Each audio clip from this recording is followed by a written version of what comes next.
With Severance Season 2 finally reaching its conclusion, I think it's safe to say that fans finally know a little bit more than people who don't watch the show. So I feel like I'm going to get a lot of hate for this video. Not because I didn't like the new season of Severance. I loved it. I'll give it a 9.5 out of 10 because I have some critiques with it still.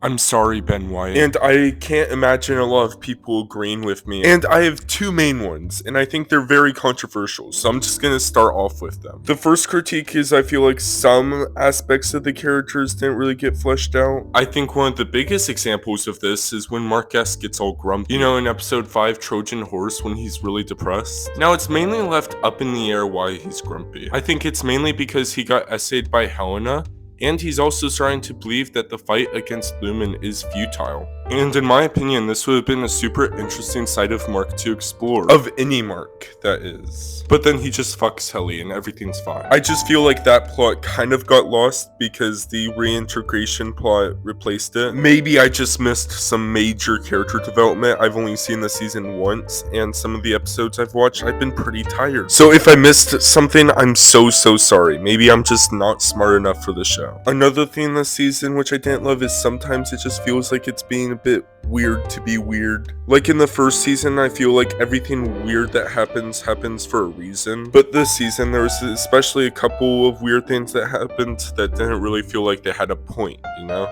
They were just weird to be weird.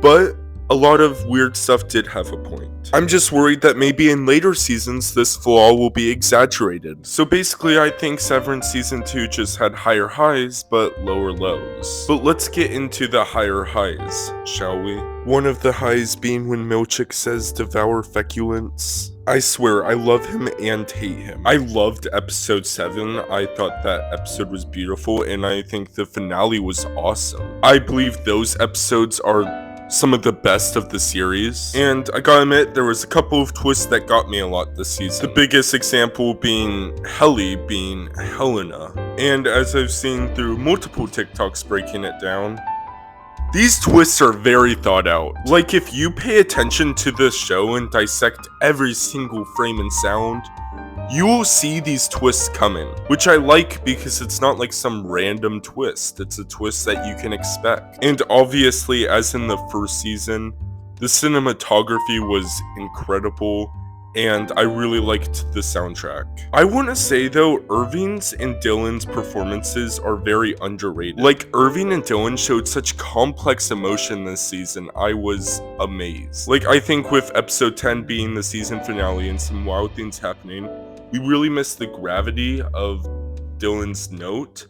Although the show focuses on it, we as the audience didn't really focus on it because there's a lot more crazier stuff happening. But I do think it's important to reflect on that, and I actually really liked that aspect of the season finale. I haven't seen a lot of people talking about it. But let's talk about the ending. I really liked the ending. Because here's the thing, I was rooting for Mark S. I'm sorry. I see all these people caring about Mark Scout more, and although that's valid, I think both of this person's feelings are equal. Because Innie and Audi Mark, they're different people. Who's to say Mark Scout should be ranked higher than his Innie? And I really liked the finale and the way that it continually brought it up. How right in the beginning with the video camera, it showed that this was going to be the theme of the episode. And I think this is also pretty interesting because now Mark Scout has to face the consequences.